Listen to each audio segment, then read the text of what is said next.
उसकी long term चीजों को देखा और फिर वो धीरे धीरे उसमें इन्वेस्ट किया। तो वैल्यू बाद में आई, टोकन पहले बने। लेकिन ओरिजिन के खास बात ये था कि सर पहले टोकन फॉर्म नहीं हुए, टोकन बने नहीं, टोकन मिंट नहीं हुए, टोकन को पहले पैसे आए, वैल्यूएशंस आई और फिर जाकर के टोकन को बनाया गया है। और यही खूबसूरत बना था इस प्रोजेक्ट को। आज इसकी स्मार्ट कॉन्ट्रैक्ट $1 से नीचे प्राइस को अलाउ ही नहीं करते, क्योंकि जैसे ही जाएगी हमारी बर्निंग बॉन्ड है, बर्निंग मैकेनिज्म्स है। क्योंकि ये एक एलजीएनएस बर्न करने से अगर एक मतलब स्टेबल मिलेगा, और एक स्टेबल अगर बैक्ड बाय $1 है, तो ये बहुत शानदार सी लॉजिक है कि अगर आपको एलजीएनएस को जीरो करना है तो सबसे पहले यूएसडीटी को जीरो करने पड़ेंगे, यानी कि यूएस की इकोनॉमी को गिराने पड़ेंगे। ये बहुत बड़ी एक लॉजिक है जो मार्केट में बहुत कम टोकन के साथ आता है। बहुत कम टोकन के साथ ऐसे ही कोई प्रिविलेज है। क्रिप्टो मतलब एक बिलीफ का नेटवर्क है। अगर मैं इवेंचुअली बोलता हूं, मैं ये भी मानता हूं, क्योंकि बिटकॉइंस भी जीरो हो सकते हैं, बट अगर उसकी पूरी बिलीफ की नेटवर्क अगर ये मान ले कि क्रिप्टो इज नथिंग, तो फिर जीरो हो जाएगी। होगी नहीं होगी, नहीं हो सकता है, मुझे भी विश्वास है। लेकिन टेक्निकली वो ऐसा कोई मैकेनिज्म नहीं है कि यार बिटकॉइन की प्राइस एक्सचेंज को लोग जीरो बनने से रोके। ऐसा कोई नहीं है। रोकता कौन है? इसका बिलीफ की नेटवर्क। लेकिन एलजीएनएस में इतनी शानदार फाउंडेशन है कि सर इसकी ट्रेजरी वैल्यू आज लगभग 4 मिलियन के आसपास हम पहुंच रहे हैं। तो ये कहीं ना कहीं एक चीजें सेट करता है। बाकी लोग तो बहुत सारी चीजें कहते हैं कि सर ये जीरो हो जाएगी, खत्म हो जाएगा, ये हो जाएगी। तो मैं ऐसा नहीं मान सकता हूँ कि ये बहुत एवरग्रीन प्रोजेक्ट है। जब तक कुछ बहुत बड़ा कोई हादसा ना हो जाए तब तक तो चीजें नहीं है। तो बाकी हमारे जी अक्षत सर आ गया है, अशोक सर, तो जी मैं जी जी। चाहूंगा यहीं पे हम अपने बने को एंड बस करना। Thank you sir. जी रावी थैंक जी, यू। तो हम आपके लिए एक दिन सेपरेट सेशन रखेंगे और पूरा हम आपसे जरूर सुनेंगे। तो बहुत बहुत धन्यवाद आपकी थैंक यू उपस्थिति के सर। लिए। जी। Thank you sir. Thank you. Thank you. तो चलिए, हमारे अक्षत भाई आ चुके हैं, और आप सभी साथियों की जोरदार तालियों के बीच हम आज के स्पीकर भाई अक्षत वर्मा जी को आमंत्रित करते हैं। अक्षत भाई, बहुत बहुत स्वागत, हार्दिक अभिनंदन आपका। और हमारी एंटायर कम्युनिटी आपको सुनने के लिए बिल्कुल बेताब है। तो बहुत बहुत स्वागत सर आपका। Thank you so much sir. माफ़ी चाहूँगा थोड़ा डिले के लिए। तो सभी को नमस्कार। मेरा नाम अक्षत वर्मा है। और अभी मैं सुन रहा था, रवि जी बहुत ही ज़बरदस्त इन्फॉर्मेशन दे रहे थे। और जैसा अशोक सर ने कहा कि एक सेपरेट सेपरेट सेशन उनके लिए रखा जाएगा। तो वाकई में मतलब कई बार होता है ना कि एक चम्मच टेस्ट करके आपको पता चल जाता है कि पूरी डिश कैसी है। तो मुझे उम्मीद है कि रवि जी बहुत ही ज़बरदस्त इन्फॉर्मेशन अपने साथ लेके आएंगे जब भी आएंगे। तो दोस्तों, आज जो प्रेजेंटेशन है वो बेसिकली प्लान प्रेजेंटेशन की तरह है, बट उसमें कुछ बेसिक इन्फॉर्मेशन भी शामिल होगी। और ये प्रेजेंटेशन इस तरह का है कि आप अगर नए हैं तो आप चाहें तो नोट्स बना सकते हैं या इस पैटर्न को फॉलो कर सकते हैं प्रेजेंटेशन देने के लिए, है ना। तो एक मिनट में देख लूं कि इसके अंदर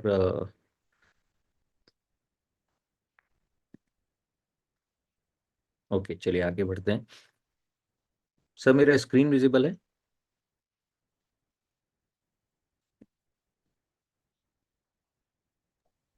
हाँ सर, क्लियर है, आवाज स्क्रीन दोनों। ओके।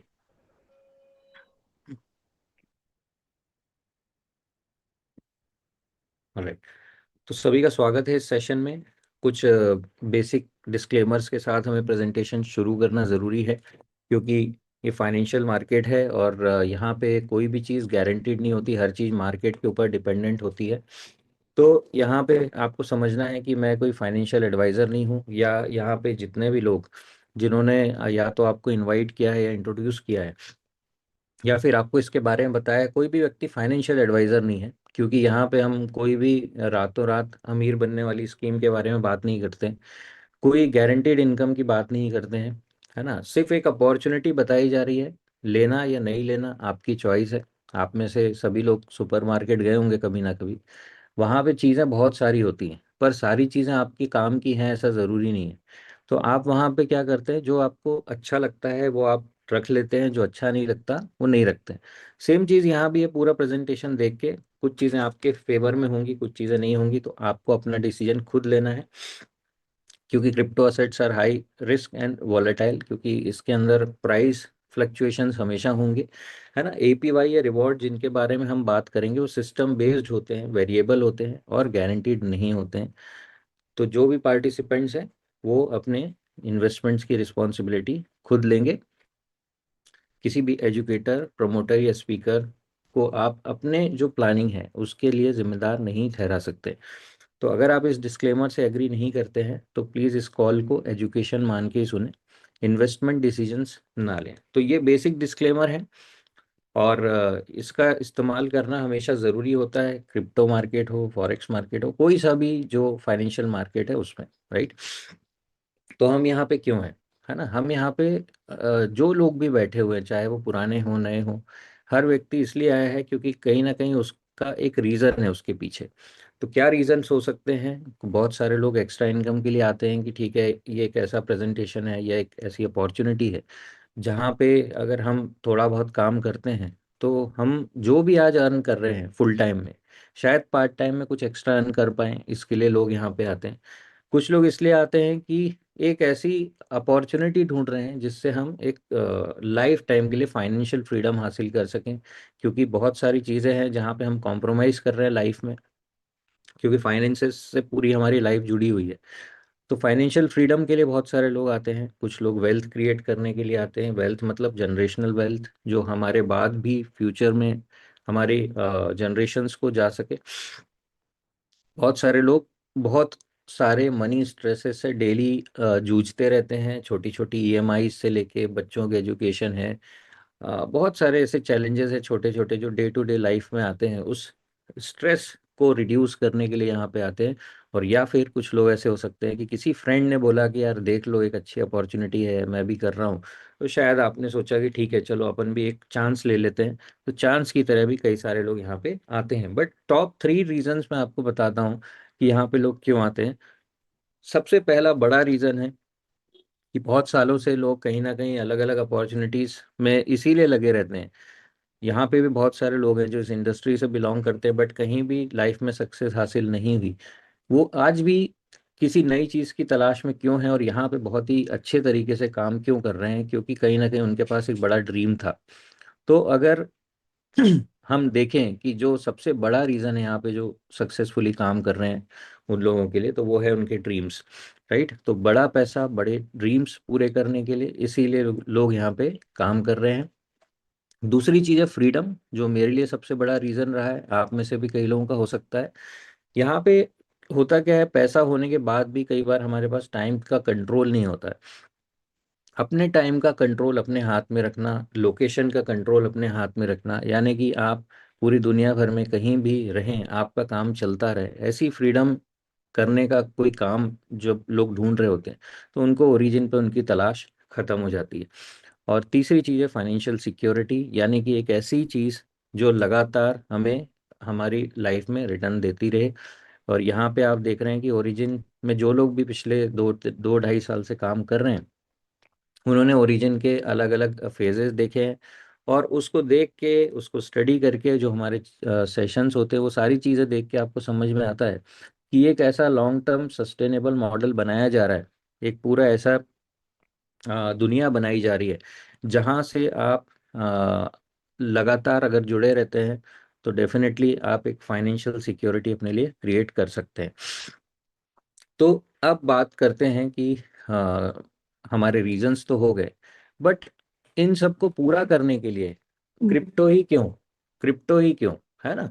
क्योंकि दुनिया भर में अगर हम देखते हैं कि बहुत सारे ऑप्शंस हैं अलग अलग चीज़ें में, अगर आप रिटर्न्स को कंपेयर करते हैं तो हिस्ट्री में बिगेस्ट रिटर्न जिस किसी भी कमोडिटी ने दिया है या किसी भी इंस्ट्रूमेंट ने दिया है वो है क्रिप्टो।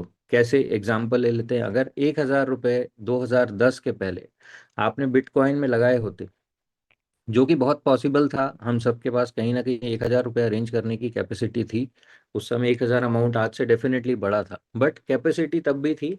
और अगर हमने होल्ड किया होता तो शायद 2025 में जब इसने 1 CR के ऊपर का हाई मारा था उस समय हम कहीं ना कहीं 100 करोड़ के आसपास बना सकते थे, राइट। और लोगों ने बनाया होगा, डेफिनेटली बनाया होगा।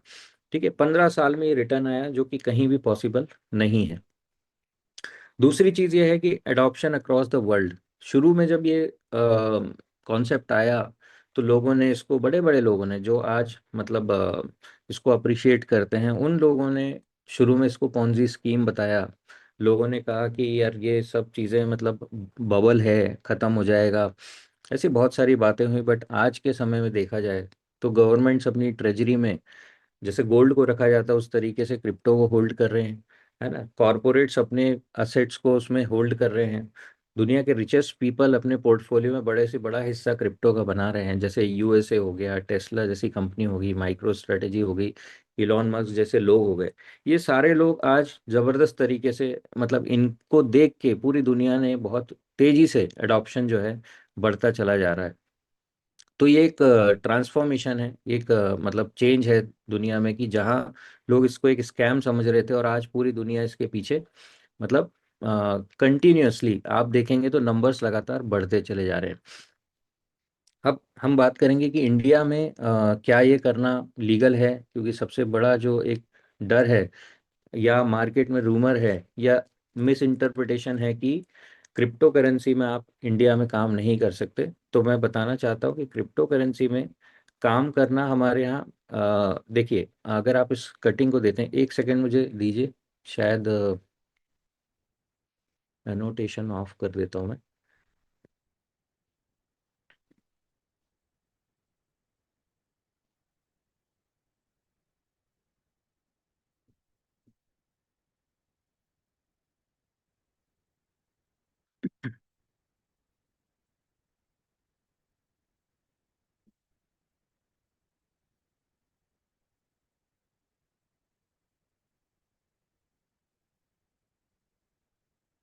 सर एक ऑप्शन था यहाँ पे ऊपर, वो पता नहीं, हाँ हो गया।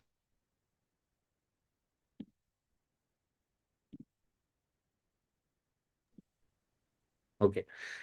तो इसमें आप देख सकते हैं कि कुछ साल पहले ही ये हमारी गवर्नमेंट की तरफ से घोषित किया गया था कि क्रिप्टो करेंसी को एज ए असेट आप होल्ड कर सकते हैं और उस पे आप टैक्स देके उसको लीगली मतलब उसमें आगे बढ़ सकते हैं। तो अब ये चीज़ समझिए कि कोई भी चीज़ जिसमें गवर्नमेंट अगर टैक्स ले रही है तो क्या वो इलीगल हो सकता है? हाँ, हम यहाँ पे क्रिप्टो में ट्रेड करना या बहुत सारी लिमिटेशन डेफिनेटली हैं, बट क्रिप्टो असेट्स को आप इजीली होल्ड कर सकते हैं और उस पे आप प्रॉफिट बना के और उसके ऊपर आप टैक्स भी दे सकते हैं। उसके कुछ कंडीशंस हैं, तो वो चीज़ें आप जिस व्यक्ति ने आपको बुलाया उससे समझ सकते हैं, बट डेफिनेटली आप इंडिया के अंदर क्रिप्टो के अंदर काम कर सकते हैं बिना किसी डर के, और आप टैक्स भी भर सकते हैं। तो इवोल्यूशन की हम बात करते हैं कि कैसे क्रिप्टो इस दुनिया में आया और क्यों आया। क्योंकि दुनिया में कोई भी चीज़ आती है तो किसी न किसी प्रॉब्लम सॉल्विंग के लिए आती है। ऐसे ही जब दुनिया में फाइनेंशियल मार्केट आगे बढ़ता गया, मतलब बार्टर सिस्टम से हम बैंक्स तक पहुंचे, डिजिटल पेमेंट्स तक पहुंचे, वैसे ही 2008 में एक बड़ा फाइनेंशियल क्राइसिस आया पूरी दुनिया में, जहां बड़े बड़े बैंक बैंकरप्ट हुए और लोगों को ये समझ में आया कि हमारे पैसे इस्तेमाल किए जाते हैं हमारी परमिशन के बिना, और उसकी कोई गारंटी नहीं है ना। आज आपने बैंक में पैसे जमा किए, हो सकता है कि बैंक की गलती से या गवर्नमेंट की पॉलिसीज की गलती से किसी भी वजह से आपके फंड का लॉस हुआ तो उसकी भरपाई आपको नहीं मिलने वाली है। तो ऐसे ही कुछ लोगों ने, जिसमें एक व्यक्ति थे जिनका नाम है सतोशी नाकामोटो, उन्होंने उस चीज़ को समझा और उनको समझ में आया कि एक ऐसी क्रांति की ज़रूरत है कि जिसके लिए पूरी दुनिया अपने पैसे का कंट्रोल अपने हाथ में रख सके। तो 2009 में एक डिजिटल करेंसी आई जिसका नाम था बिटकॉइन, आप सब जानते हैं। और एक एन्क्रिप्शन ब्लॉकचेन टेक्नोलॉजी के ऊपर करके उसको लाया गया, और इसका इस्तेमाल किस लिए किया गया? वैल्यू स्टोर की तरह, कि आप अपने पैसे को डिजिटल फॉर्म में कन्वर्ट करके रख सकें एक डिजिटल कैश की तरह, और पैसे को इजीली ट्रांसफर कर सकें अक्रॉस द वर्ल्ड कहीं भी, बिना किसी की परमिशन के, बिना किसी झंझट के। मतलब पब्लिक का पैसा पब्लिक ही अपने पास सुरक्षित रहेगी, रखेगी, पब्लिक ही उसको यानी कंट्रोल करेगी। तो इसको, इस टेक्नोलॉजी को ब्लॉकचेन के माध्यम से इस्तेमाल किया गया। अब उस पे समस्या ये थी कि आप नए प्रोजेक्ट्स, है ना, आप उसके ऊपर नए प्रोजेक्ट्स डिप्लॉय नहीं कर सकते थे, या कुछ और अगर आपको इनोवेशंस करना है तो उस ब्लॉकचेन पे आप नहीं कर सकते थे बिटकॉइन के ऊपर। तो यहाँ पे 2015 में इथेरियम आया। इथेरियम जो आज वर्ल्ड की टॉप सेकंड करेंसी मानी जाती है, उसने एक रिवॉल्यूशन क्रिएट किया नया। क्या किया कि यहाँ पे आप एज अ पब्लिक भी आप पार्टिसिपेट कर सकते हो इस अपने प्रोजेक्ट्स के थ्रू, राइट। तो स्मार्ट कॉन्ट्रैक्ट्स आए, है ना, डी एप्स, मतलब कि एप्लीकेशन जो डिसेंट्रलाइज एप्लीकेशंस होती हैं वो आई। उसके बाद नई करेंसीज बनाने की अपॉर्चुनिटीज आई कि आप उसी के ऊपर लेयर्स बना के उस ब्लॉकचेन के ऊपर आप नई करेंसीज या नई ब्लॉकचेन्स भी बना सकते हैं। और डिसेंट्रलाइज फाइनेंशियल सिस्टम की का जो रास्ता है वो खुलना शुरू हो गया। अब 2024 में जब ओरिजिन आया तो उस डिसेंट्रलाइज फाइनेंसिंग का जो सिस्टम का जो रास्ता खुल रहा था उसको लेके ओरिजिन ने भी इनोवेशन चालू किए, पूरा एक नया डिजिटल सिविलाइजेशन की तैयारी की। और एक प्रोटोकॉल्स के माध्यम से 137 स्मार्ट कॉन्ट्रैक्ट्स के माध्यम से इस प्रोजेक्ट को आगे बढ़ाना शुरू किया, जो हम देख रहे हैं। और बहुत ही सक्सेसफुली चीज़ें आगे बढ़ रही हैं। और यहाँ पे एक बहुत ही नई क्रांति भी आने वाली है जिसको बोलते हैं एनोनिमस पेमेंट प्रोटोकॉल। वो भी बहुत जल्दी हमारे सामने होगा। तो कहने का मतलब यह है कि दुनिया भर में कभी भी कोई भी चीज़ आती है तो वो प्रॉब्लम को सॉल्व करने के लिए आती है, लोगों को आसानी हो, दुनिया में लोग मतलब हर चीज़ को कन्वीनियंटली कर सके, उसके लिए ये इवोल्यूशंस होते हैं। तो फेज 1 से बीटीसी से लेके आज हम ओरिजिन तक आए, और डेफिनेटली वही प्रोजेक्ट सक्सेसफुल होता है जो किसी ना किसी लोगों की ज़रूरत को मीट करने के लिए बनाया जाता है। तो ओरिजिन क्या है? एक true decentralize financing fundamental project है। यहाँ पे हम समझते हैं कि अगर जो ट्रेडिशनल फाइनेंशियल सिस्टम है और ओरिजिन है उसके बीच में क्या फ़र्क है, राइट। तो हम बैंक से कंपेयर कर सकते हैं। यहाँ पे कुछ पॉइंट्स हैं, आप चाहें तो उसको स्क्रीनशॉट ले सकते हैं कि सबसे पहली चीज़ें पैरामीटर्स में हम चलते हैं तो कंट्रोल किसके पास होता है ना। तो अगर आप ट्रेडिशनल सिस्टम में देखेंगे तो सिस्टम का कंट्रोल बैंक के और गवर्नमेंट के पास होता है। यहाँ पे कौन करता है उस सिस्टम को कंट्रोल? यहाँ पे डाओ कम्युनिटी जो है वो कंट्रोल करती है। डाओ मतलब डिसेंट्रलाइज ऑटोनॉमस ऑर्गेनाइजेशन, एक तरह से जैसे देश को डेमोक्रेसी चलाती है, मतलब कि जनता चुनती है चीज़ों को, नेताओं को, फिर वो वोटिंग के सिस्टम के थ्रू चीज़ें होती हैं आगे, है ना। कोई भी प्रस्ताव पास होता है उसके लिए वोटिंग होती है। उसी तरीके से यहाँ पे डाओ कम्युनिटी होती है, जो डिसीजंस होते हैं इस सिस्टम के वो वोटिंग के माध्यम से लिए जाते हैं। सेकंड नंबर पे आता है अकाउंट एक्सेस, है ना। आप अपने अकाउंट को अगर एक्सेस करना चाहते हैं तो ट्रेडिशनल बैंकिंग में केवाईसी ज़रूरी होती है। यहाँ पे अगर आप इस सिस्टम में देखते हैं, डिसेंट्रलाइज फाइनेंसिंग इकोसिस्टम में देखते हैं, तो वॉलेट बेस्ड सिस्टम होता है। यहाँ पे केवाईसी की ज़रूरत नहीं होती, प्रोटोकॉल के ऊपर सारी चीज़ें बेस्ड होती हैं। तीसरा चीज़ है फंड ओनरशिप। यहाँ पे आप ही का पैसा है, बट वो किसकी कस्टडी में है? बैंक की कस्टडी में है। यहाँ पे आपका पैसा आप ही की कस्टडी में होता है, मतलब कंट्रोल आपके पास होता है। आप देख सकते हैं कहाँ पैसा पड़ा है, कितना पड़ा है, कब निकालना है, कब उसको रखना है, ये सारी चीज़ें आपके कंट्रोल में होती हैं।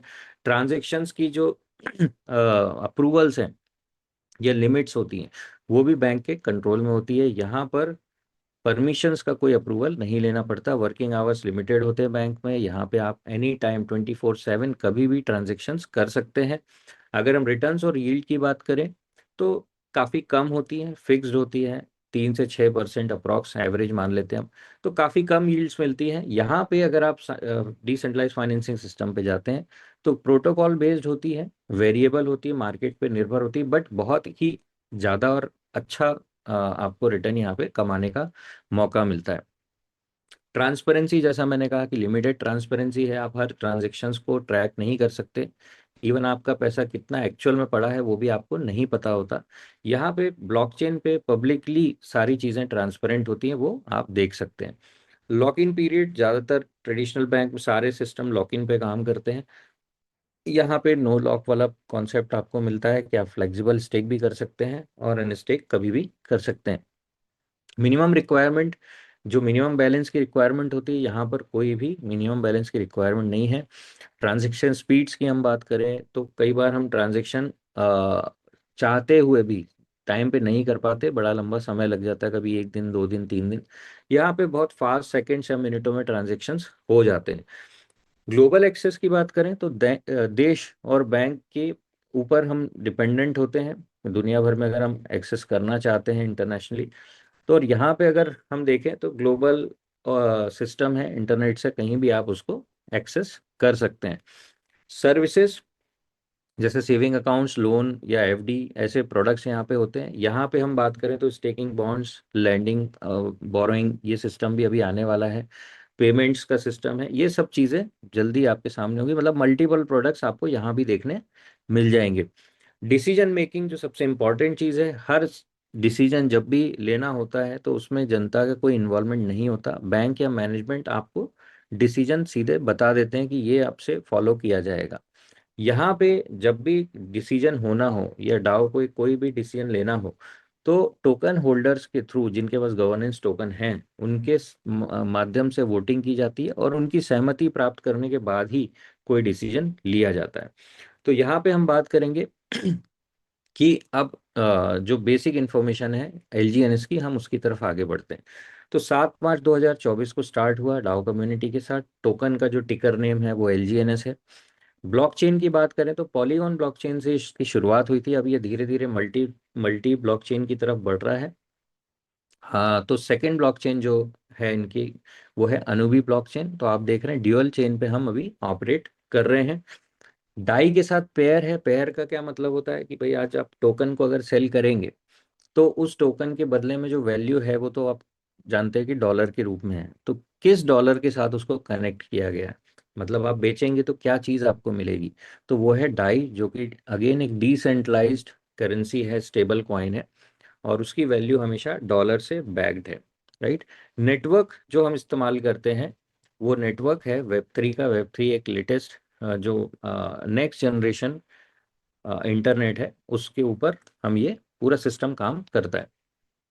अब एलजीएनएस की बात करते हैं, कुछ और जो इनके बेसिक चीज़ें हैं कि कहाँ पे ये लिस्ट है। तो लिस्टेड है DEX Screener, DEX Tools, CoinMarketCap, GeckoTerminal, आवे.ai, जितने भी डिसेंट्रलाइज्ड ऐसे प्लेटफॉर्म्स हैं जो आपको इन्फॉर्मेशन देते हैं, वहाँ ऑलमोस्ट सभी जगह आप एलजीएनएस की इंफॉर्मेशन एक्सेस कर सकते हैं, एलजीएनएस को एक्सेस कर सकते हैं, और कई जगह आप ट्रेड भी कर सकते हैं। राइट। क्विक स्वैप और रॉकेट स्वैप के ऊपर बेसिकली जो इनकी लिक्विडिटी है, जहाँ से इसको ट्रेड किया जाता है, वो क्या है, क्विक स्वैप और रॉकेट स्वैप। यहाँ से आप टोकन को आप डॉलर्स में कन्वर्ट कर सकते हैं, डॉलर से टोकन में कन्वर्ट कर सकते हैं।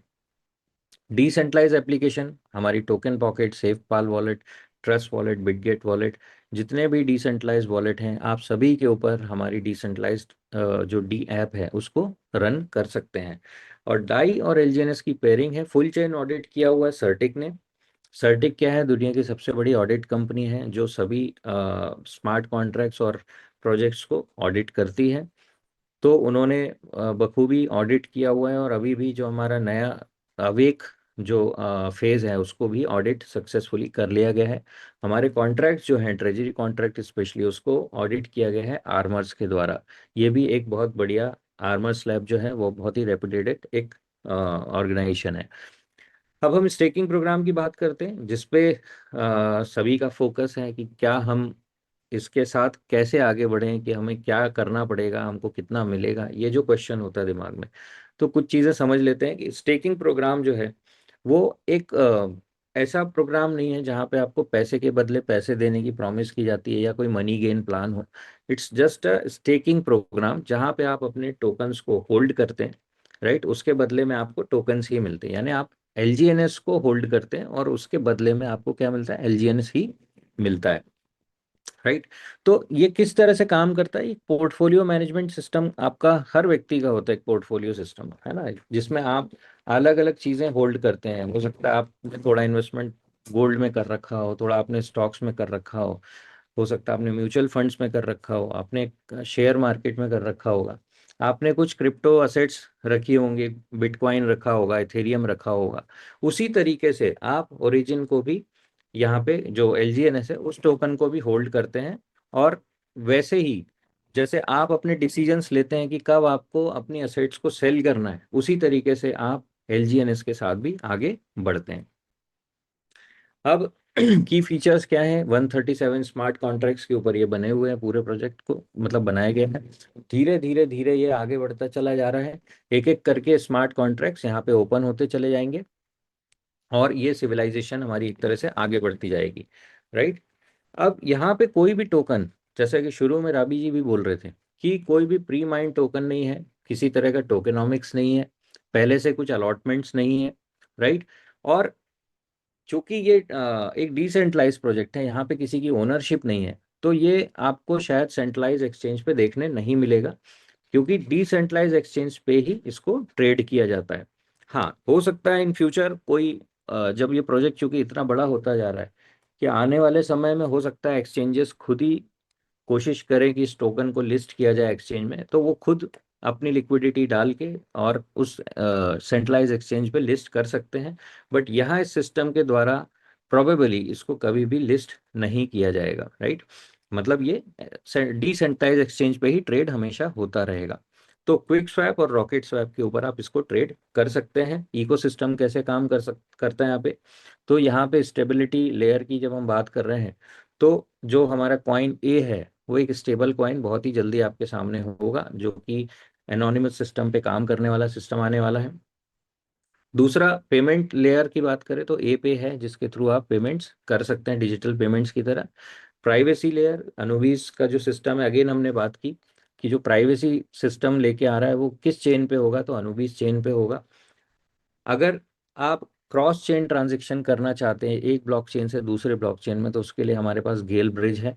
और गवर्नेंस सिस्टम जो डायो या फिर साइनर, मतलब कि मल्टी सिग्नेचर वॉलेट सिस्टम के थ्रू जो डिसीजंस होते हैं, उसको गवर्नेंस लेयर जो हमारी है वो है डाओ और साइनर। तो कुछ बहुत ही इंपॉर्टेंट बुलेट पॉइंट्स हैं। अगेन मैं बोलूँगा आप इसका स्क्रीनशॉट लें जब भी आप किसी के साथ डिस्कस करते हैं, तो ये पॉइंट्स आपको बहुत हेल्प करते हैं इस सिस्टम को समझाने के लिए। क्योंकि ये कोई एमएलएम प्लान नहीं है, ये कोई मतलब मेंबर बनाने वाला सिस्टम नहीं है। यहाँ पे जो प्रोजेक्ट है वो सिंपली एक बहुत ही कहते हैं फ्री एंटरप्राइज टाइप का सिस्टम है। आप यहाँ पे जब एंटर करते हैं तो आपको कोई भी बाउंडेशन नहीं है, राइट। तो कोई ज्वाइनिंग पैकेज नहीं है कि आपको मिनिमम $100 से स्टार्ट करना पड़ेगा या 500 से करना पड़ेगा। आप $1 से एंट्री करना चाहें आप कर सकते हैं। और यहाँ पे बहुत सारे लोग हैं जिन्होंने $1, $5, $10 से शुरुआत की थी, और आज लाखों करोड़ों इनफैक्ट डॉलर्स में वो बना चुके हैं, राइट। और लगातार बना रहे हैं। पर शुरुआत कहाँ से हुई थी? $1 से। और वो क्यों कर पाए? क्योंकि यहाँ पे कोई ज्वाइनिंग पैकेज सिस्टम नहीं था। अगर ज्वाइनिंग पैकेज सिस्टम होता तो शायद वो लोग चाह के भी इस अच्छे सिस्टम का हिस्सा नहीं बन पाते और इतनी बड़ी अपॉर्चुनिटी से वंचित रह सकते थे। तो यहाँ पे कोई ज्वाइनिंग पैकेज नहीं है, आपके फंड का कोई डिस्ट्रीब्यूशन नहीं होता कि आपने $100 डाले तो $10 किसी को अपलाइन को मिल रहे हैं, फिर मैचिंग बोनस ऊपर जा रहा है, तो 40 से 50% जो बढ़ जाता है एमएलएम प्लान्स में। इसीलिए मैंने कहा ये एमएलएम प्लान नहीं है। यहाँ पे आपके फंड के ऊपर किसी को डिस्ट्रीब्यूशन नहीं होता है। यूनिफॉर्म रिटर्न है, मतलब कि जो प्रोडक्ट आप लेंगे, अगर आपने $1 से एंट्री की तो उस प्रोडक्ट के अंदर जो रिटर्न आ रहा है वही आपको आएगा, और वही उस व्यक्ति को भी आएगा जिसने $1,000 या $1,00,000 से एंट्री की है, राइट। तो विड्रॉल का मैकेनिज्म भी नहीं है यहाँ पे, क्योंकि चूंकि आप डिपॉजिट नहीं कर रहे हैं, नॉर्मली स्टेक करते हैं, तो स्टेक और अनस्टेकिंग सिस्टम होता है यहाँ पे। आपके फंड की लॉकिंग नहीं है ना। अगर आप फ्लेक्सिबल स्टेकिंग में जाते हैं तो कोई भी किसी भी तरह की लॉकिंग सिस्टम नहीं होता है यहाँ पे, है ना। No minimum maximum unstake limit. आप अगर आप बड़ा अमाउंट भी अनस्टेक करना चाहते हैं तो कोई लिमिट यहाँ पे आपको नहीं देखने को मिलती है। जीरो डे स्टेकिंग का मतलब है कि जैसे ही आपने स्टेकिंग चालू की तुरंत आपको रिवॉर्ड मिलना शुरू हो जाते हैं, और उसके बाद आप 24 घंटे के बाद अपने फंड्स को निकाल भी सकते हैं। कोई रिन्यूअल यहाँ पे करने की ज़रूरत नहीं है। रिन्यूअल वहाँ होता है जहाँ पे पैकेज होता है, और कोई कैपिंग नहीं है। जब आप इसको एज ए प्रमोटर काम करते हैं तो बहुत सारे प्रोजेक्ट्स में आपको मल्टीपल आईडीज़ पे काम करना पड़ता है कैपिंग की वजह से। यहाँ पे आप एक सिंगल रजिस्ट्रेशन या एक सिंगल वॉलेट के ऊपर आप जितना चाहें उतना यहाँ पे अर्न कर सकते हैं। डिसेंट्रलाइज प्रोजेक्ट है, हमको पता है। तो किस तरह से रेवेन्यू जनरेट होता है? पहला जो तरीका है यहाँ पे स्टेकिंग, जिसमें दो तरह की स्टेकिंग आप देखते हैं, फ्लेक्सिबल स्टेकिंग और लॉन्ग टर्म स्टेकिंग। अगर हम बात करें कितना रिटर्न आता है, तो फ्लेक्सिबल स्टेकिंग में 0.2% आपको मतलब अगर हम, अब तो 12 घंटे में रिटर्न आता है, थोड़ा सा अपडेट है यहाँ पे, तो 12 12 घंटे में अगर आप देखते हैं तो 0.6% के लगभग आपको 24 घंटे में रिटर्न आता है। और अगर हम बात करते हैं लॉन्ग टर्म में, तो आपको 0.9% तक का रिटर्न पर डे मिल सकता है। अगेन ये डायनेमिक है और ये चेंज हो सकता है, ये कोई गारंटीड या फिक्स रिटर्न की हम बात नहीं कर रहे हैं। डायनेमिक मतलब बहुत सारे पैरामीटर्स हैं जिसके ऊपर हमारा प्रोटोकॉल और हमारा सिस्टम ऑटोमेटिकली उसको चेंज कर सकता है। जस्ट सेकंड होल्ड कीजिए आप।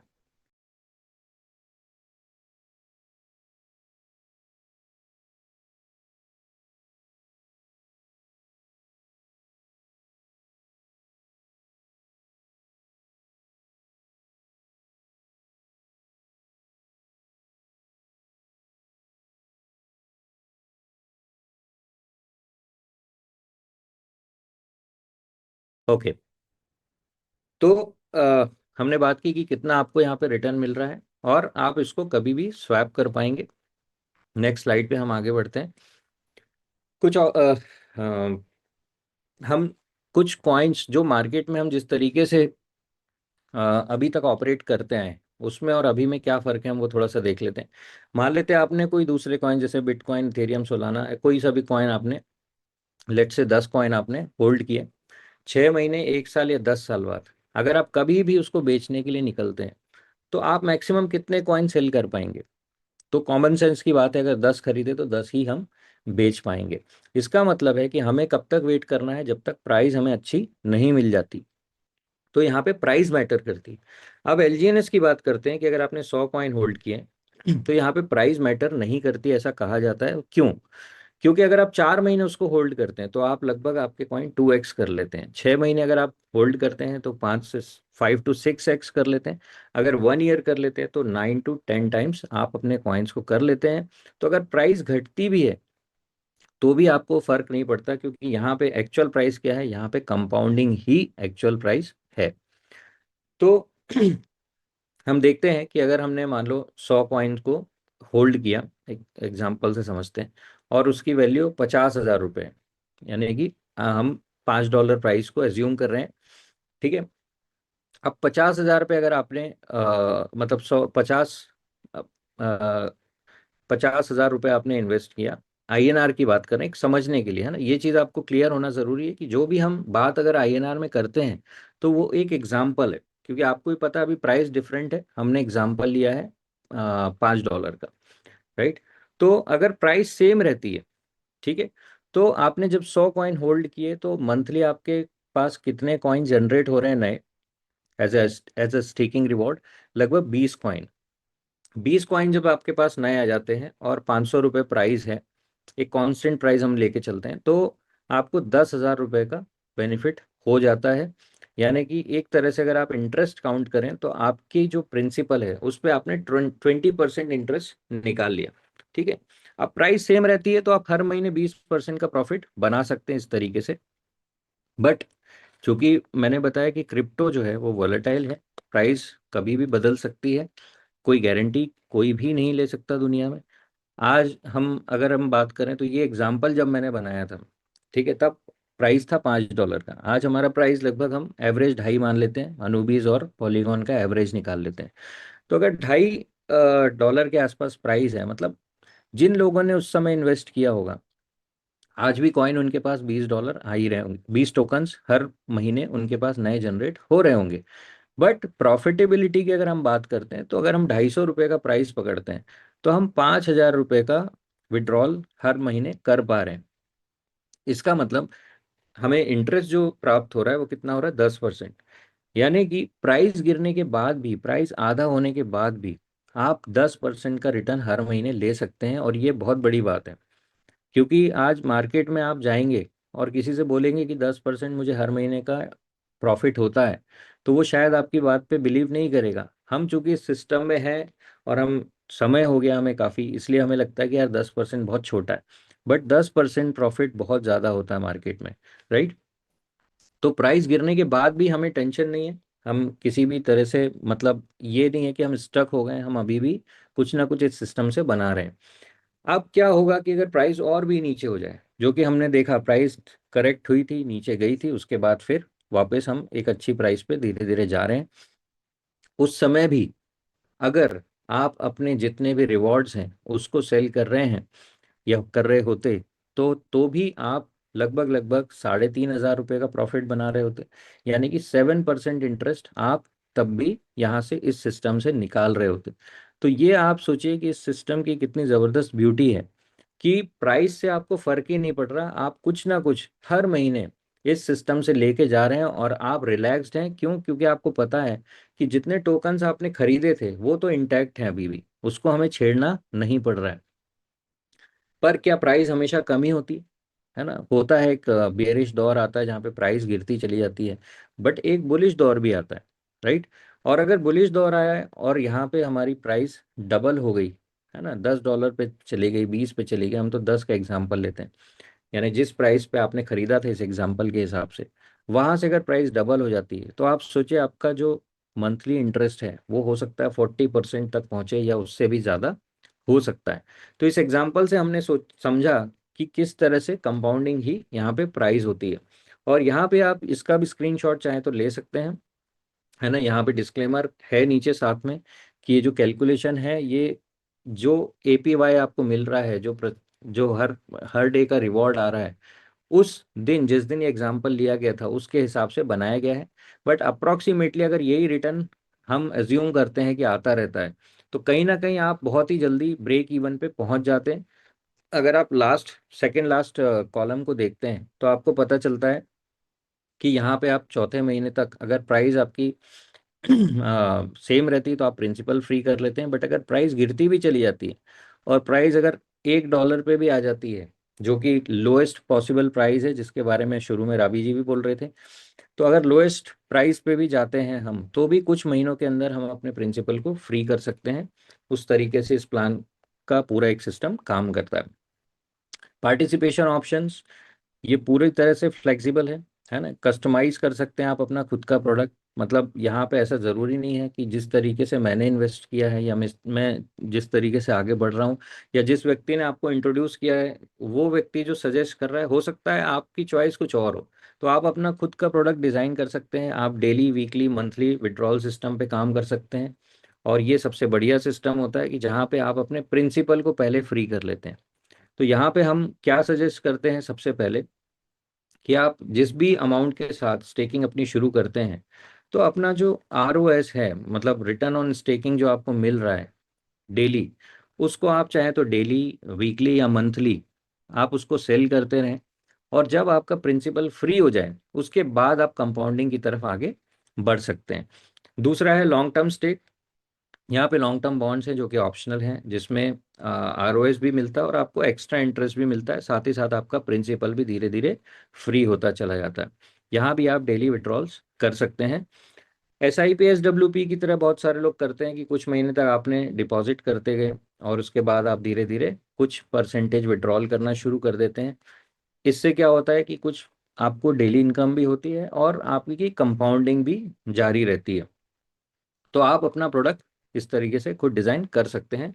अब हम चलते हैं पार्ट 2 के ऊपर, और ये टोटली ऑप्शनल है। Leverage your income with power of community. अब कम्युनिटी बना के यहाँ पे बड़ी इनकम बनाए जाने की जब बात आती है तो बहुत सारे लोगों को ये पसंद नहीं आता। लोग कहते हैं अरे यार किसी को क्यों बताना, या बताना ज़रूरी है क्या? बिल्कुल ज़रूरी नहीं है। बट आप एक चीज़ समझिए कि बिटकॉइन में जो लोग शुरुआत में आए, जिन्होंने शुरू में होल्डिंग की, अगर वो लोग भी ये सोच लेते कि बिटकॉइन को प्रमोट क्यों करें, अपने आप पता चल जाएगा लोगों को, तो शायद आज बिटकॉइन बिटकॉइन नहीं होता। उस समय अगर आप पुराने वीडियोस उठा के देखेंगे, आज से 15 साल, 12 साल, 10, 11, 12 साल पहले की वीडियोस, तो लोग यूट्यूब पे आके बोल रहे हैं कि भाई $1 का बिटकॉइन ले लो, ये बहुत बड़ा होने वाला है ना? अगर आपके पास $1 भी है तो आप खरीद के रख लो। और वो लोग कहाँ हैं आज? वो बिलियनर्स होके बैठे हुए हैं। और उस समय उनकी बातें बहुत सारे लोगों ने मानी, बहुत सारे लोगों ने नहीं मानी। बहुत सारे लोगों ने बड़े बड़े इवेंट्स किए, उसके वीडियो आपको मिलेंगे यूट्यूब पे, जहाँ पे एक बड़े हॉल के अंदर एक व्यक्ति स्टेज के ऊपर समझा रहा है कि बिटकॉइन क्या होता है, उसका फ्यूचर क्या हो सकता है, और उस पूरे हॉल में एक ही व्यक्ति बैठा है, और वो कौन, जो कैमरे से वीडियो बना रहा है। मतलब पूरा हॉल खाली है, फिर भी वो लोगों को उसने इनवाइट किया कि वो अपने खर्चे पे, कि वो समझा सके कि बिटकॉइन का फ्यूचर क्या हो सकता है। इस तरीके से लोगों ने प्रमोट किया, जहाँ ना कोई रेफरल सिस्टम था, ना बिटकॉइन लोगों को बताने के ऊपर आपको कुछ मिलता था। यहाँ पे क्या है, यहाँ पे आप अगर अपने दोस्तों को बताते हैं और इस सिस्टम को और आगे बढ़ने में हेल्प करते हैं, तो आपको यहाँ पे बहुत अच्छा रिवॉर्ड्स भी मिलते हैं, जिसमें पहली जो रिवॉर्ड है वो है लेवल रिवॉर्ड। यानी कि आप अपने साथ कुछ लोगों को लेके आते हैं, और वो जब प्रॉफिट बनाते हैं, ये बहुत ध्यान से नोट कीजिए इस बात को, कि किसी के इन्वेस्टमेंट पे आपको कुछ नहीं मिलेगा, क्योंकि उनका खुद का वॉलेट होगा, उनकी खुद की होल्डिंग होगी, आपका उसमें कोई कंट्रोल नहीं होगा, ना ही सिस्टम का होगा। यहाँ पे क्या होगा कि जो भी आपने, आपके मित्र ने जो भी अपना होल्डिंग करी है टोकन्स में, उसके ऊपर जो उनको डेली रिवॉर्ड्स मिल रहे हैं, आरओएस मिल रहा है, जिसको यील्ड बोला जाता है, उस यील्ड के ऊपर आपको 4 to 8% का रिटर्न आपको भी डेली आना शुरू हो जाता है। अब ये तो हो गया आपके जो भी डायरेक्ट लोग हैं। अब आप चाहते हैं कि आपने राम को बताया और राम ने श्याम को बताया, आप चाहते हैं कि आपको श्याम से भी मिले, तो आपको क्या करना पड़ेगा, आपको अपने डायरेक्ट जो है 2 नोड्स करना पड़ेंगे। नोड मतलब क्या, जो आपके साथ डायरेक्टली जुड़े हुए लोग हैं। तो जब आपके 2 नोड्स हो जाते हैं, तो आप नीचे के 2 लेवल तक जो रिवॉर्ड्स हैं वो लेने के लिए एलिजिबल हो जाते हैं। बट आपको साथ ही साथ अपनी पर्सनल स्टेकिंग भी बढ़ाना पड़ेगी। शुरू में आप $100 पर्सनल रखते हैं फर्स्ट लेवल के लिए। सेकंड, आपको अपने खुद की स्टेकिंग 300 करना पड़ेगी, थर्ड लेवल के लिए 500 करना पड़ेगी, और नोड्स आपको 3 करना पड़ेंगे। ऐसे करते करते आप जितने लेवल्स ओपन करना चाहते हैं, उतने डायरेक्टली नोड्स भी ओपन करते जाएंगे, और धीरे धीरे अपनी स्टेकिंग को बढ़ाते जाएंगे। सॉरी। अब आप सोचते हैं कि ये तो बड़ा टफ काम है, बट शुरू में ऐसे ही लगता है। मैं जब आया था मुझे भी लगा था, और सारे लीडर्स का भी यही एक्सपीरियंस है कि किसी के भी पास बड़ा फंड इतना था नहीं, बट धीरे धीरे इसी सिस्टम से उन्होंने जनरेट किया, और धीरे धीरे अपने लेवल्स ओपन करते चले गए। तो आप धीरे धीरे इस सिस्टम पे जैसे जैसे आगे बढ़ेंगे, आपको समझ में आता जाएगा कि किस तरीके से, और डेफिनेटली आपके पास यहाँ पे सपोर्ट भी होगा, आपको काउंसलिंग भी मिलेगी, आप धीरे धीरे इजीली इसको अचीव कर सकते हैं। नेक्स्ट जो रिवॉर्ड है, जहाँ से बोला जाता है कि इस सिस्टम के अंदर आपकी लाइफ चेंज हो जाती है, और डे वन से जो हमारी दौड़ होती है वो इसी रिवॉर्ड के लिए होती है, जिसको हम बोलते हैं डाउ रिवॉर्ड। तो सबसे पहली जो रैंक होती है वो हमारी होती है V1 की, और V1 होते ही आपको 1 से 5% टीम के रिवॉर्ड्स के ऊपर मिलना शुरू हो जाता है। अब ये भी डायनेमिक है, कम ज़्यादा होता रहता है, बट इसके लिए एक कंडीशन है कि एक आपके पास NFT होना चाहिए, उसके अलावा आपकी खुद की होल्डिंग जो है वो $100 की अगर है, तो भी आप एलिजिबल हो जाते हैं इस डाउ रिवॉर्ड के लिए। अब NFT की बात करें, NFT जो है उसकी कुछ क्राइटेरिया है, जैसे 10,000 LGNS होल्ड करने पे आपको NFT मिलती है, या फिर $15,000 की डाई अगर आप स्टेक करते हैं तो आपको एक NFT मिलती है। और मार्केट में P2P मार्केट प्लेस में NFTs अवेलेबल हैं, आप लोगों से परचेज भी कर सकते हैं। धीरे धीरे बहुत सारे तरीके NFT लेने के आते चले जाएंगे। साथ ही साथ आपको ये भी बताना चाहूँगा कि NFT के ऊपर रेगुलर बेसिस पे आपको एयर ड्रॉप्स मिलेंगे। तो अगर आपने एनएफटी खरीदी है, तो वो कहीं ना कहीं एनएफटी से ही आप इतनी अर्निंग कर लेंगे कि आपका जो एनएफटी है वो फ्री हो जाएगा, और शायद आपके लिए एक लाइफ टाइम नया इनकम स्ट्रीम भी इस एनएफटी के माध्यम से ओपन हो जाएगा।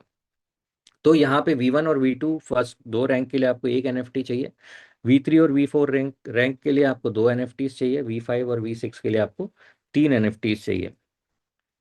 तो यहाँ पे फर्स्ट लेवल पे जैसे हमने देखा कि 3 अगर आपकी टीम्स हैं, ठीक है, 3 नोड्स हैं या 3 टीम्स हैं, और उनके 50-50 हज़ार डॉलर के टोटल स्टेकिंग है।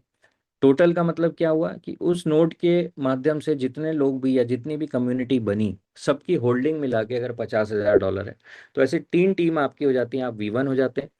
जब 1.5-1.5 लाख की स्टेकिंग हो जाती है, तो आप V2 हो जाते हैं। 3-3 लाख डॉलर की स्टेकिंग पे V3 हो जाते हैं। 5-5 लाख डॉलर की स्टेकिंग पे V4 हो जाते हैं। 10-10 लाख डॉलर्स की स्टेकिंग पे V5 हो जाते हैं।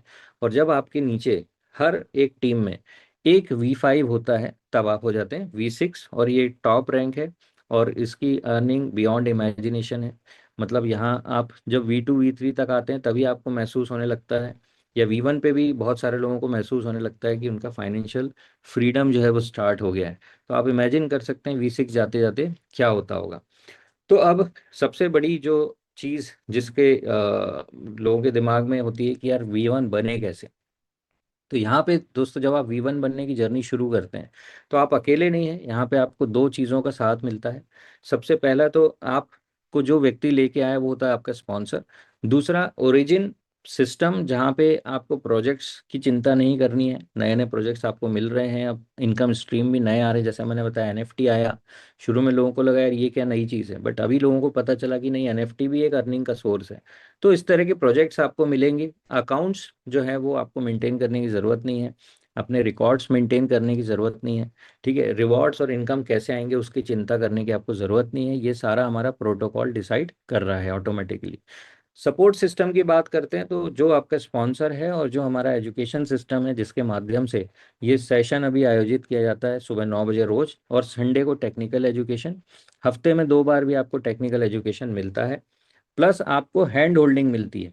एजुकेशन तो मिल ही रहा है, साथ में आपको हैंड होल्डिंग और काउंसलिंग भी, कि आप किस तरीके से आगे बढ़ सकते हैं, ये सारा सपोर्ट सिस्टम आपको मिल रहा है। और यही आप अपनी कम्युनिटी को ट्रांसफर भी करते चले जाते हैं और V1 के लिए आप आगे बढ़ते हैं। तो लेट से आपने $1,000 के बराबर के कॉइन्स होल्ड किए। ठीक है, ये 200 कॉइन का एग्जाम्पल है, अभी कुछ ज़्यादा कॉइन लगेंगे आपको, बट हम डॉलर्स में बात करें अगर, तो $1,000 की वैल्यू के हमने अगर कॉइन होल्ड किए, और हमारे 3 डायरेक्ट लोगों को भी हमने हेल्प किया इसी तरह से होल्डिंग करने में, राइट, स्टेकिंग करने में। तो यहाँ पे अगर आप स्पाइडर वेब की बात करें तो आपको लेवल इनकम के रूप में लगभग $100 आप एक्सपेक्ट कर सकते हैं कि इतना मिल सकता है। अगेन डिस्क्लेमर नीचे दिया हुआ है कि ये गारंटीड नहीं है, कम ज़्यादा होगा, डायनेमिक है ना। तो यहाँ पे जो एग्जांपल है जो हमने ऑब्जर्व किया है, यहाँ पे कंपनी की तरफ से कोई प्लान नहीं है, हमने जो ऑब्जर्व किया है उसके हिसाब से एग्जांपल दिया गया है।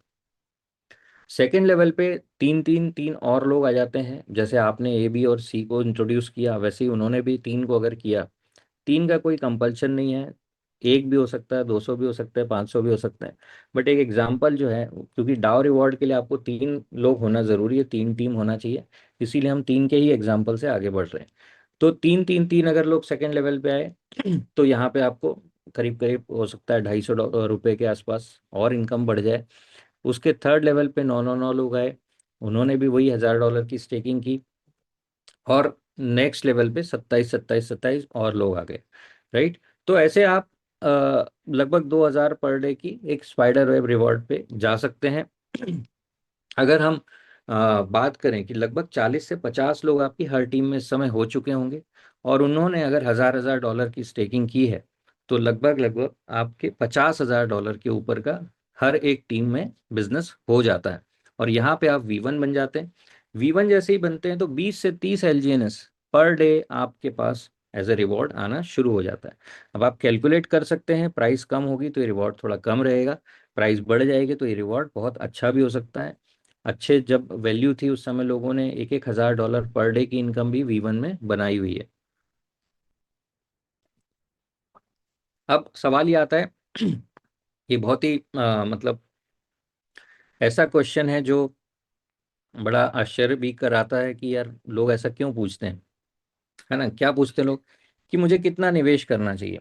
तो दोस्तों ये उसी तरह का सवाल है कि किसी रेस्टोरेंट में जाके आप मैनेजर से या वेटर से पूछते हैं कि भाई मुझे कितना खाना खाना चाहिए आपके रेस्टोरेंट में आके, तो डेफिनेटली क्या जवाब होगा कि भाई ये तो आपको डिसाइड करना है कि आपकी भूख कितनी है, आपका बजट कितना है, ये सारी चीज़ें तो आपको देखना है ना। वैसे ही यहाँ पे जब आप सोचते हैं कि मुझे कितना इन्वेस्ट करना चाहिए, तो आपको कुछ चीज़ें ध्यान में रखना है। क्या ध्यान में रखना है कि ये प्रोजेक्ट जो है वो लॉन्ग टर्म के लिए डिज़ाइन किया गया है। पहली चीज़ तो एकदम इमीडिएट ग्रीड के हिसाब से सिस्टम में नहीं आना है ना। दूसरी चीज़ उतना ही पैसा लगाना है जिससे उतार चढ़ाव होने पे आपको कोई घबराहट नहीं हो, क्योंकि अगर रिटर्न कम भी हो गया, जैसे अभी मैंने बात की इस एग्जांपल में कि रिटर्न अभी अगर किसी ने $5 पे लिया था और आज 2.5 के आसपास है तो 50% रिटर्न हुआ है। ठीक है, तो अगर रिटर्न कम भी हो गया तो आपको प्राइस आप मतलब अगर आप होल्ड करना चाहें तो आप होल्ड भी कर सकते हैं, आप बेचना चाहें बेच भी सकते हैं, बट अगर आपके कंफर्ट लेवल के अंदर का इन्वेस्टमेंट है तो आप डिसीजंस अपने ठंडे दिमाग से ले पाएंगे। ठीक है। तीसरी चीज है लक्ष्य रखना कम से कम 1 से 2 साल का, क्योंकि इस प्रोजेक्ट को जो जब आप एंटर हो रहे हैं वहां से आपके लिए ग्रोथ के जो चांस है वो और अच्छे रिटर्न के जो चांस है वो 1 से 2 साल में बहुत बढ़िया बन जाते हैं। तो थोड़ा सा पेशेंस के साथ, थोड़ा अच्छे से समझ के, और अपनी कितनी आपकी एपेटाइट है उसके हिसाब से आप इस सिस्टम में आगे बढ़ सकते हैं। ठीक है। तो दोस्तों फाइनली हम एक विचार के साथ एंड करेंगे कि मौका और आभास, ये दोनों चीज़ें जो हैं ये हर किसी की लाइफ में आती हैं, बट हर व्यक्ति इस चीज़ को समझ नहीं पाता। कैसे कि और जनरली ये दोनों चीज़ें एक साथ नहीं आती, क्योंकि कोई ना कोई प्रॉपर्टी या लैंड के बारे में आपको बताया गया होगा आज से 10-20 साल पहले। उस समय आपके पास मौका था लेने का, बट आपको ये आभास नहीं था कि इसकी वैल्यू कहाँ तक जा सकती है। क्या इसके पास से हाईवे निकलेगा, या इसके पास एक बड़ा हॉस्पिटल आ जाएगा, या फिर बहुत बढ़िया कोई टाउनशिप आ जाएगी, या कोई आईटी कंपनी आ जाएगी, ये सब आपको नहीं पता था, बट आपने उसको इग्नोर कर दिया। तो मौका था, आज आपके पास आभास है कि यार ये प्रॉपर्टी तो वाकई बहुत अच्छी हो गई, बट वो मौका आपके हाथ से निकल गया जब आप उसको सही प्राइस पे ले सकते थे। ऐसी एक जॉब अपॉर्चुनिटी भी आई होगी जिसको आपने इग्नोर किया, बट आपके फ्रेंड ने उसको ग्रैब किया और वो बहुत आगे निकल गए। कोई बिजनेस ऑफर आया होगा पार्टनरशिप का, या आपके दिमाग में आइडिया आया होगा, नहीं किया आपने। राइट।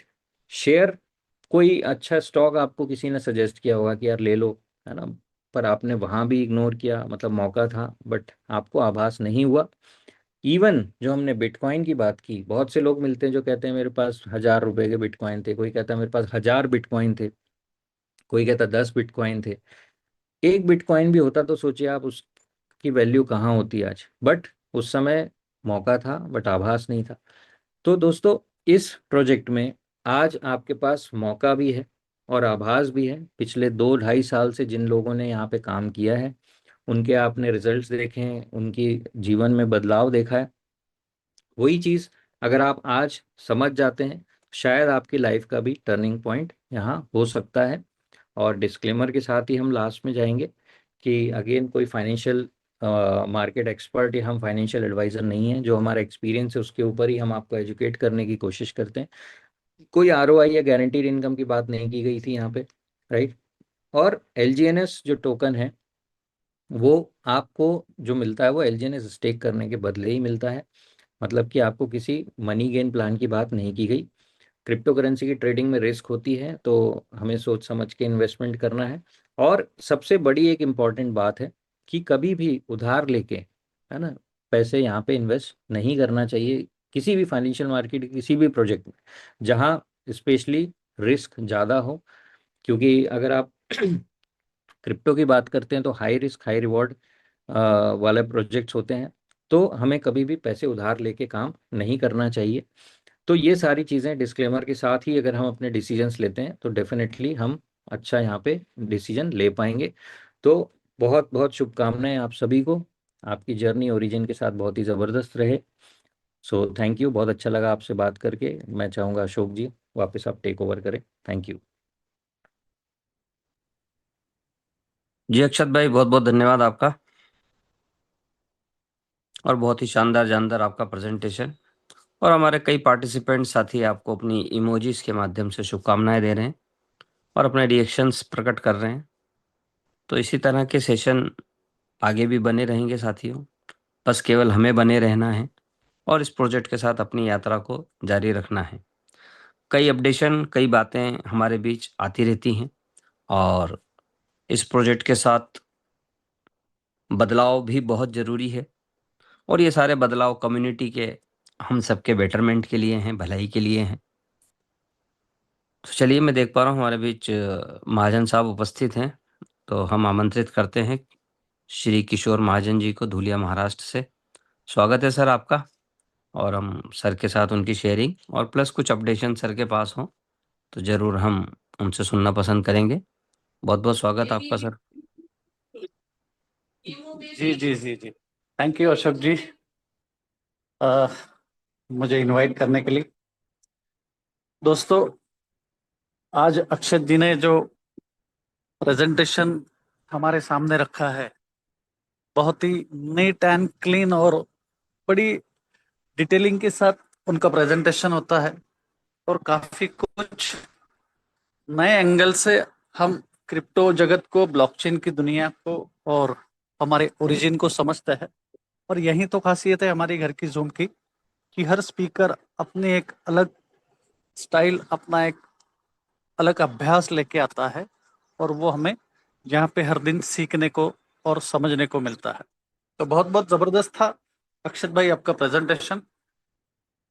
और दोस्तों, हमने 3 दिनों से देखा था कि एनएफटी को लेके काफी कुछ हो रहा था और हमने कल की जूम में भी देखा कि 26.81 एयर ड्रॉप में एलजीएनएस मिले हैं सारे एनएफटी होल्डर्स को। और ये सारा जो डिस्ट्रीब्यूशन है, ये सिस्टम ने पूरा जीएलजीएनएस का जो ट्रेजरी में रखा था फंड, जीएलजीएनएस की ट्रेजरी जो बन रही है, जो हमारा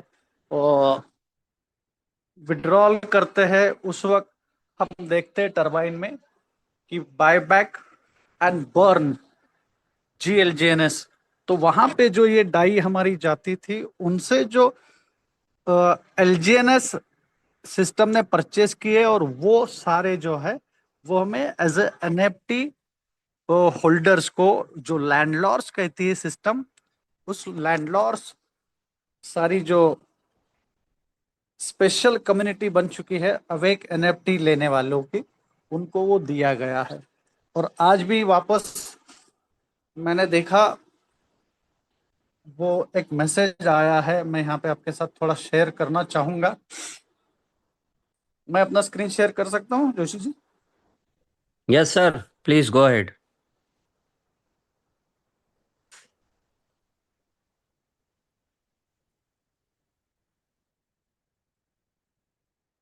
हाँ, अभी मैंने सारे अपने टीम लीडर्स को भेजा था, जैसे हमारे मोनी सबकाले जी और बहुत सारे भेजा था।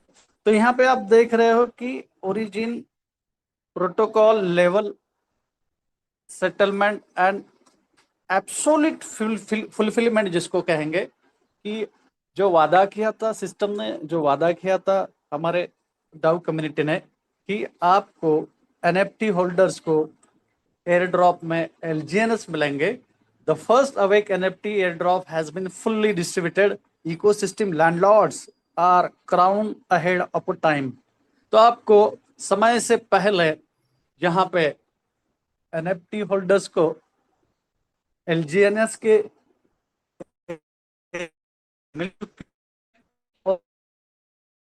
मिलते रहे, क्योंकि सिस्टम यहाँ पे बता रही है कि आने वाले दिनों में स्टेबल कॉइन AGLGNS जिन जिन के पास रहेगा उनको ऐसे और भी रिवॉर्ड्स मिलने वाले हैं।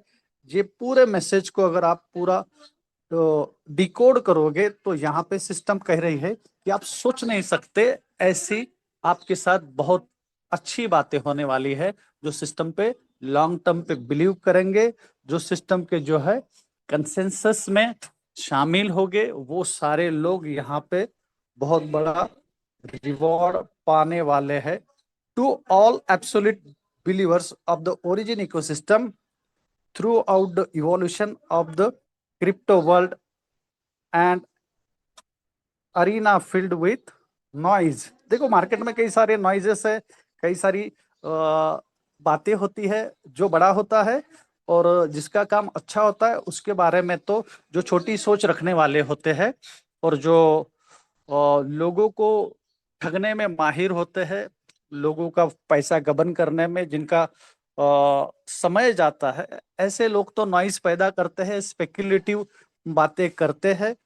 तो उन सारों की जो बोलती है बंद कर दी है, उनको एक तमाचा दे दिया है सिस्टम ने कि एनएफटी जो है, एनएफटी आपको वाकई में आने वाली दिनों में बहुत बड़ी जो है एक एसेट साबित होगी। तो ये नॉइजेस, स्पेकुलेशन और डिस्ट्रैक्शंस करने वाले लोगों से सिस्टम ने आपको जो है बचा लिया है। Origin world has once again delivered an epic reward to its steadfast supporters. जो मजबूत और खंदे ऐसे सपोर्टर्स है, तो उनको यहाँ पे रिवॉर्ड मिल चुका है और आने वाले दिनों में भी वो मिलेगा।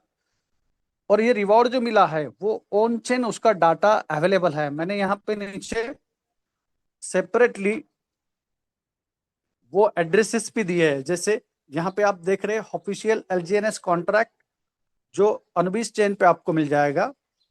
जो हमारा LGNS का कॉन्ट्रैक्ट है, उसके आखिरी 4 शब्द आप देख रहे हो 06B8। तो ये हमारा अनुबिस का LGNS का कॉन्ट्रैक्ट है, ऑफिशियल कॉन्ट्रैक्ट। और नीचे आप देख रहे हो कि ये सोर्स एड्रेस है जो एयर ड्रॉप का डिस्ट्रीब्यूशन करता है। तो कोई अगर जानकार है तो ये मैं उनके लिए अपने चैट बॉक्स में दे दूंगा, जूम वाली चैट बॉक्स में, तो आप ये एक्सप्लोर कर सकते हैं ब्लॉकचेन पे जाके। तो ये बहुत ही जबरदस्त प्रोजेक्ट है दोस्तों। यहाँ पे बहुत कुछ है। अगर यहाँ हम देखें तो हमारी ये 3 बातें यहाँ सिस्टम ने इस मैसेज में दी है। On chain data, the wealth eco of first principles. तो यहाँ इन्होंने दिया है कि एवरेज डिस्ट्रीब्यूशन जो है हर अवेक NFT होल्डर को 26.81 LGNS का हुआ है। और जो नंबर 1 NFT होल्डिंग करने वाला बंदा था उसको 3619 LGNS का एक सिंगल एड्रेस पे जो है वो रिवॉर्ड मिला है। This is not a game, system यहाँ पे बता रही है, it is an absolutely fair distribution. तो ये जो एक फेयर डिस्ट्रीब्यूशन किया है और एग्जीक्यूटेड थ्रू स्मार्ट कॉन्ट्रैक्ट्स। तो हमें पहले दिन से जो बताया जा रहा है कि ये स्मार्ट कॉन्ट्रैक्ट्स पे चलने वाला प्रोजेक्ट है और यहाँ कोड्स काम करते हैं और कोड इज अ लॉ। जो हमने लोनावाला LDP में सीखा समझा कि यहाँ पे स्मार्ट कॉन्ट्रैक्ट्स में जो कोडिंग की जाती है, वो जो कोड है, ये कोड एक अनुशासित एक लॉ की तरह काम करता है। तो ये आप देख सकते हो कि ये डिस्ट्रीब्यूशन जो है ये फेयर डिस्ट्रीब्यूशन था और इसको हम ट्रांसपेरेंटली चेक कर सकते हैं ब्लॉकचेन के ऊपर। Congratulations to every recipient. तो जिन जिन को मिला है, जैसे मैंने इसका कल लाभ लिया है, हमारे सारे जो भी NFT होल्डर्स और V1 रैंक अचीवर्स है जिन्होंने अपना NFT माउंट कर लिया है अपने वॉलेट में, उन सभी को ये रिवॉर्ड आ चुका है। तो सभी को बहुत बहुत बधाई हो।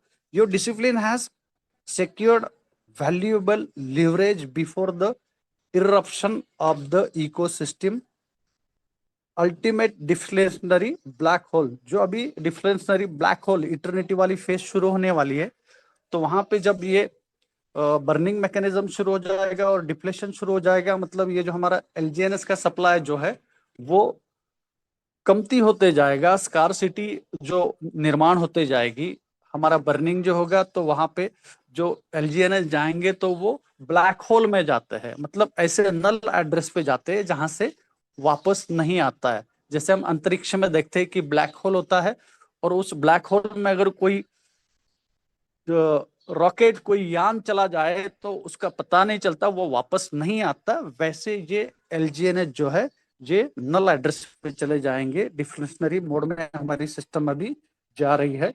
सेकेंड पॉइंट ये बता रहे हैं, locking toward the end game, a full stack upgrade of awake NFT rights. तो यहां बता रहे हैं कि सक्सेसफुल जो है कंप्लीशन हो चुका है ये एयर ड्रॉप का, और opening chapter of awakes entry into the eternal stage. तो हमारा ये अभी नया चैप्टर शुरू हो रहा है जो हमें तीसरी फेज की ओर लेके जा रहा है। जैसे हमारी पहली फेज थी ओरिजिन इग्निशन वाली, दूसरी फेज हम जिस फेज में अभी है अवेक, और जैसे ही हमारी 30 लाख प्लस ये कम्युनिटी हो जाएगी, बहुत जल्द हम वो 30 लाख का वर्ल्ड वाइड हमारा होल्डर्स का आंकड़ा पार करने वाला है। तो संभव था ये इटर्नल फेज जो है ये बहुत जल्द शुरू होगी और ये चैप्टर शुरू हो चुका है। रिकॉग्नाइज वन हाश एट ग्लोरियस रियलिटी। तो एक सच्चाई समझ लीजिए जो थोड़ी सी हार्श है। Awake NFT is not an ordinary digital collectible. तो ये ऐसी चीज नहीं है एनएफटी कि जैसे कोई बढ़िया सी पेंटिंग आपने ले ली किसी महान चित्रकार की, वो एक कलेक्टिबल नहीं है, एक संग्रहणीय वस्तु नहीं है ये केवल। It is the absolute leverage through which holders may participate in the future wealth flywheel of a privacy ecosystem potentially valued in the hundreds of billions. Wow. तो पोटेंशियली ये क्या होने वाला है? तो ये आने वाले दिनों में आपकी ये जो एनएफटी है, आप अगर इसको होल्ड करते हो तो ये फ्यूचर में जो वेल्थ का फ्लाईव्हील है, सिस्टम पहले दिन से अपने सारा जो भी रोड मैप है तो उसमें उन्होंने इस फ्लाईव्हील का जिक्र किया है, और मैंने 2-3 बार ये अपने जूम मीटिंग में फ्लाईव्हील क्या चीज है वो समझाने की कोशिश भी की है। फ्लाईव्हील में क्या होता है? एक इकोनॉमिक फ्लाईव्हील में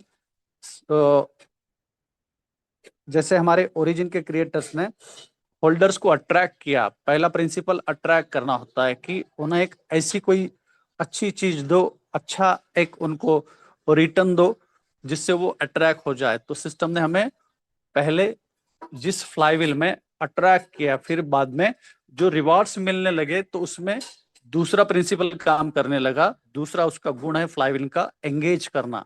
लोगों को एंगेज करिए, अगर अच्छी चीज मिल रही है तो लोग एंगेज हो जाते हैं और एक दूसरे को शेयर भी करते हैं, और जब शेयरिंग बढ़ती है, कम्युनिटी बढ़ती है, तो सिस्टम का जो उद्देश्य है कि हमें एक सिस्टम बनानी है वेब3 की दुनिया में, जो हमारे लिए एक ऐसा प्लेटफॉर्म उपलब्ध करा दे डिसेंट्रलाइज फाइनेंस का कि जहां पे सारे लोग एक वेल्थ क्रिएट करें। फ्लाईव्हील का दूसरा पॉइंट है एंगेज करना, और तीसरा होता है ऑटोमेटिकली जो होता है वो डिलाइट। तो लोग अट्रैक्ट होते हैं, एंगेजमेंट बढ़ती है, और जब एंगेजमेंट एक हेल्दी मोड पे चली जाती है तो सारे लोग जो है वो हैप्पी होते हैं, डिलाइट होते हैं। तो ये फ्लाईव्हील जो है और तेज गति से घूमने वाला है, और ये बड़ी वेल्थ बिलियंस में देने वाली है। In the future awake NFT holders will stand as true ecosystem landlords. तो एनएफटी जिनके पास होगी वो इस इकोसिस्टम के लैंडलॉर्ड कहलाए जाएंगे, gaining access to exclusive benefits with exponential growth potential, sustainable dynamic distribution from the GLGNS incentive pool. देखो मैंने जो बताया था शुरुआत में कि GLGNS पूल से ये एयर ड्रॉप आए हैं। Core ecosystem incentives from stable coin, ये आने वाले दिनों में हमारा जो स्टेबल कॉइन ये है, जहां से भी इंसेंटिव्स आएंगे। द प्राइवेसी स्टेबल कॉइन जो हमारा है, और ये मैसिव स्केल पे इसका जो है इंफ्रास्ट्रक्चर बन रहा है। Continuous LGNS air drop and advance rewards, तो ये सारे रिवार्ड्स स्टेबल कॉइन ये होल्डर्स, NFT होल्डर्स और जो इकोसिस्टम पे बिलीव कर रहे हैं ऐसे GLGNS जिनके पास है, उन सभी लोगों के लिए ये एयर ड्रॉप्स और भी एडवांस रिवार्ड जो हो हमें उपलब्ध होंगे। Exclusive token air drops from ecosystem partners, so expanded DAO governance privilege and additional unrevealed ecosystem benefits. The gates of this era are closing. Awake will continue directing its highest value rewards toward the absolute believers who remain committed to the foundation of the ecosystem. तो ecosystem का जो foundation मजबूत हो रहा है और उसको मजबूती प्रदान करने वाले जो बिलीवर्स है, हम आप सारे लोग, वो सारे लोग जो है बहुत सारा बेनिफिट आने वाले दिनों में लेने वाले हैं। तीसरी बात है asset settlement guide, see through the front end end reach the underline truth. तो यूर एसेट्स हैव बीन, जिन जिनको ये रिवॉर्ड मिले हैं तो वो अपना वो वहां पे देख सकते हैं ब्रीच पे। Your assets have been securely deposited at the protocol level at the LGNS token on Anubis chain। जिन्होंने Anubis chain पे अपना अब तक की LGNS टोकन का एड्रेस ऐड नहीं किया है, कस्टम टोकन में जाके ऐड करके अगर किसी ने किया नहीं है तो वो कर लीजिए अपने अपने अप्लायंस और अपने अपने सारे जो रिस्पेक्टेड सीनियर्स है उनकी मदद से। तो आपके वॉलेट में उसको ऐड कर लीजिए, वेरीफाई कर लीजिए। ऑफिशियल एलजीएनएस कॉन्ट्रैक्ट एड्रेस जो मैंने नीचे अलग से कॉपी पेस्ट करके भेजा है, तो ये एड्रेस है जिसके ऊपर अनुबीस के ऊपर आप एलजीएनएस को देख सकते हो। ये कॉन्ट्रैक्ट एड्रेस है और source address use for this air drop distribution वो भी मैंने नीचे दिया है, ये आपको मिल जाएगा। तो और भी कुछ बातें हैं, कुछ ओके एक्स वॉलेट और टोकन पॉकेट वॉलेट में कुछ लोगों को वो दिख नहीं रहा होगा, तो वो ब्लॉकचेन पे रिलीज हो चुका है दोस्तों। ये official high level security notice में बताया गया है, तो आप वो ब्लॉकचेन पे एक्सप्लोर करके देख सकते हो, या फिर आप बिटगेट या अवे वॉलेट जो है वहां पे ये आसानी से अपना जो रिवॉर्ड है एनएफटी होल्डर्स पा सकते हैं। ये यहाँ पे इन्होंने पूरा दिया है। तो इतना ही है मेरी तरफ से जोशी जी। बाकी सारे लोगों को मैं कहूंगा कि 15,000 डाइस से जो भी यहाँ पे आता है तो वो एनएफटी ले सकता है, और वो जो रास्ता 10,000 एलजीएन स्टेकिंग करने के बाद एनएफटी का खुलता है वो भी अभी है। तो आपकी अपनी एनएफटी अवेक एनएफटी ले लीजिए और सिस्टम पे पूरा विश्वास रखिए। स्पेकुलेशन नॉइज और ये जो मार्केट में चलती रहती है डुप्लीकेट और हमारे ओरिजिन की कापियां जो है वो आपको भरमाएगी, भटकाने की कोशिश करेगी और ललचाएगी, लेकिन वो बुलाते हैं जाने का नहीं। That's it from my side. Thank you, best of luck, have a nice day. Joshi ji, over to you sir. जी सर, बहुत बहुत धन्यवाद सर। तो साथियों, ये हमें अतिरिक्त जानकारियाँ और ये जो जितनी भी महाजन जी के माध्यम से मिली हैं, तो ज़रूर ये सभी ग्रुप के माध्यम से वो जो पूरा डिटेल आया है आप तक पहुंच जाएगा। और प्रतिदिन बने रहिए सुबह 9 बजे घर की जूम में। और कल सैटरडे टेक्निकल सेशन का दिन है, तो सभी साथी उसमें ज़रूर उपस्थित रहिए। तो आज के लिए बस इतना ही। आप सभी साथियों से अलविदा लेते हैं, और आप सभी साथियों का बहुत बहुत धन्यवाद, बहुत बहुत शुक्रिया। और अक्षत भाई का बहुत बहुत धन्यवाद, जिन्होंने बहुत ही शानदार जानदार एक हमारा आज का सेशन कंडक्ट किया। और तमाम हमारे को होस्ट साथियों का, किशोर भाई का, जिन्होंने बहुत ही अच्छा यहाँ पर प्रेजेंटेशन हमें अपडेशन दिया है। तो थैंक यू वेरी मच। मिलते हैं कल 9 बजे घर की जूम में।